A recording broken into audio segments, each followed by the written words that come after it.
Hey guys, I'm Jam of jamonline.ph and today magre-review tayo ng very special accessory for your smartphone.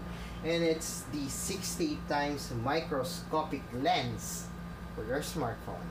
So pwede nyo nang gamitin as microscope ang inyong mga smartphone and can magnify up to 68 times. Mamaya magugulat kayo kung paano and kung gaano kalakas ang microscopic lens na to. This one is available at Big Arrow Online for 589 pesos. So sa mga nagtatanong, saan ko gagamitin yan? Well, actually magagamit ko siya lalo sa mga insect enthusiast na gusto makita yung gender ng mga spiders or want to take photos dun sa mga projects nila na kailangan na super microscopic lens. You don't need a microscope for that one. All you need is this one. This one is really awesome. Mamaya papakita ko sa inyo. Actually, ngayon papakita ko na yun, papabuksan ko na.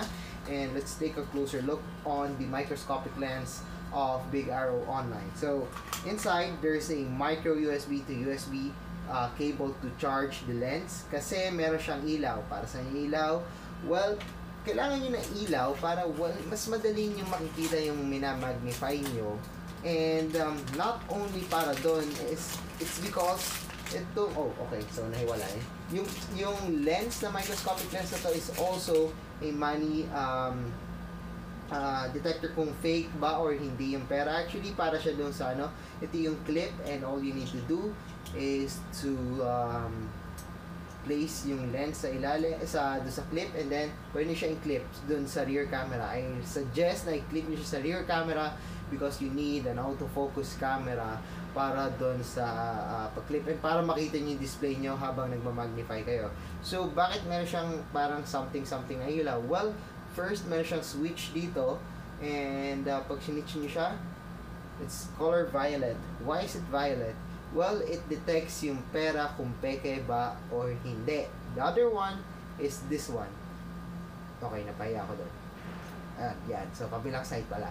It's LED. Para sa nagmamagnify kayo or anything na kailangan nyo i-magnify. Kasi syempre, pag nagmamicroscope kayo, natatakloban ng lens, malapit yung camera. So, kailangan nyo ng ilaw para makita nyo yung minamagnify nyo.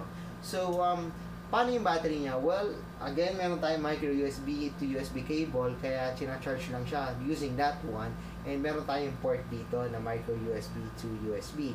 So, what are we waiting for? Let's check out how cool and awesome this device is. And I'm gonna use another smartphone aside from this one that I'm using for recording. I'm gonna use a smartphone para magpakita sa inyo yung demo the microscopic lens na 68 times. Alright guys, so we have here the 68 times microscopic lens. So we also have here the Huawei G8. So to show you kung paano ba nagwo-work to. So all I need to do is to turn this on. So how to place this one? Actually, all you need to do is turn on the camera application on your smartphone. And then, depending on kung anong gusto mo. So, first, we're gonna check if the money is original or fake. So, we're gonna use the violet, ultraviolet one. So, yan. So, kailangan nyo lang itapat. So, mapapansin nyo yung circle sa gitna. And if napansin nyo, nandiyan na circle yung gitna, wala kayong makikita kundi yan, malabo. So, all you need to do is zoom in. So, hanggang ma-full screen yung bilog niya. And then, ilapit nyo dun sa money.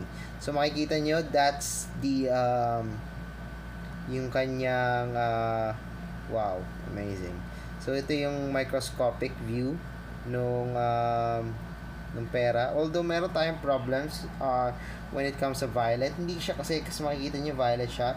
Even mahina lang yung violet niya. So kahit patayin niyo yung ilaw, hindi masyado makikita yung mark if original siya or fake.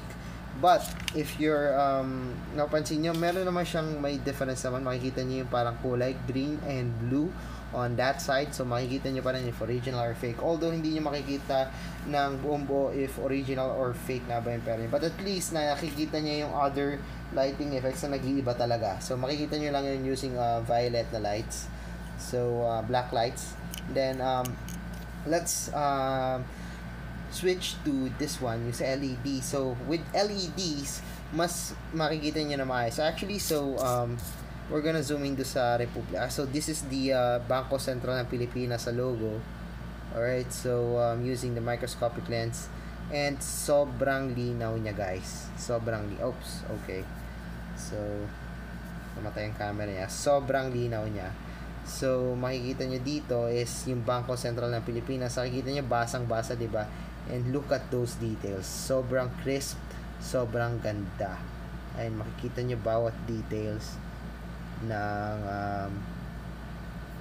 so I'm gonna lang dito ulit. Yan. So medyo madilim pero makikita niyo sobrang detailed, although nawawala na konti, pero makikita niyo detalyado yung pera. So ilalapit natin dito sa ilalapit natin dito sa may text. So again, natin siya, i-zoom in, and then itapat natin yung lens. Yan, so makikita nyo sobrang linaw niya. Makikita nyo ba, guys? Sobrang linaw niya. So yan, medyo nalilito lang yung ating camera sa magpo-focus, but as you could see, sobrang linaw nung sobrang linaw nung ating images na zoom in ngayon. So makikita nyo bawat dot sa printing as something ganyan.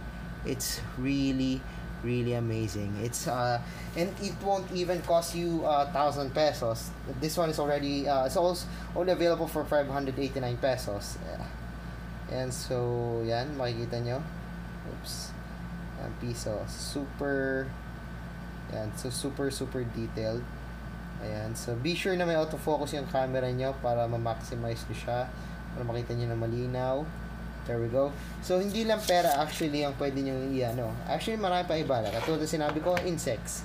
But this time I don't have an insect. I'm gonna try this one more out dito sa smartwatch ko. So yan, so makikita nyo yung detail. Hanapin nyo kung saan yan dyan. Hindi ko nga alam kung nasan yan, pero makikita nyo may mga dots pala or something. Yan, so nasa gitna yan ng watch. And so makikita nyo yung detalyado niyang look. Alright, so although meron tayo LED, so medyo nagko-konting reflection lang, but as you could see, nakikita nyo man sobrang linaw niya. Basang-basa nyo, kita nyo yung crack, the heart rate sensor, wireless, all is charging. Ayan, so makikita nyo siya. Ayan, so yung nakasulat pa, Harwin something letter. It's the letter used for the Moto 360. Basang-basa niyo yung nakasulat, yung bawat butas ng lens.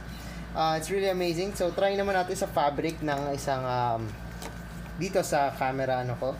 So I'm gonna zoom in dito. Alright, so i-adjust lang natin, nagagalaw kay lens. And so as you could see, ito yung sa wood, fake wood. Nakikita nyo naman. This one is sa fabric. So gaano siya ka-amazing, makikita nyo yung bawat thread dito sa fabric. Bawat thread, again, bawat thread nakikita nyo dito. Wala kayo nami-miss, bawat thread. So makikita nyo even if yung photo, actually makikita nyo, hindi nyo nakita to. Kita nyo ba yung pulang yon? Yan, yung nasa gitna dito, yung pulang thread na hindi na yan kita sa mata nyo mismo, even if ilawan nyo yan dito. It's really amazing, the microscopic lens. I hope na yung mga science student or talagang nagma-maximize sa microscopic lens, magamit nila to. Again, this one is 589 pesos. It's now available at Big Arrow Online. So yeah, that's it for this video. So if you like this video, don't forget to give us a thumbs up, and if you haven't subscribed to my channel yet, well, now is the time to subscribe. So once again, I'm Jam of JamOnline.ph, and thanks for watching the review of the 68 times microscopic lens from Big Arrow Online.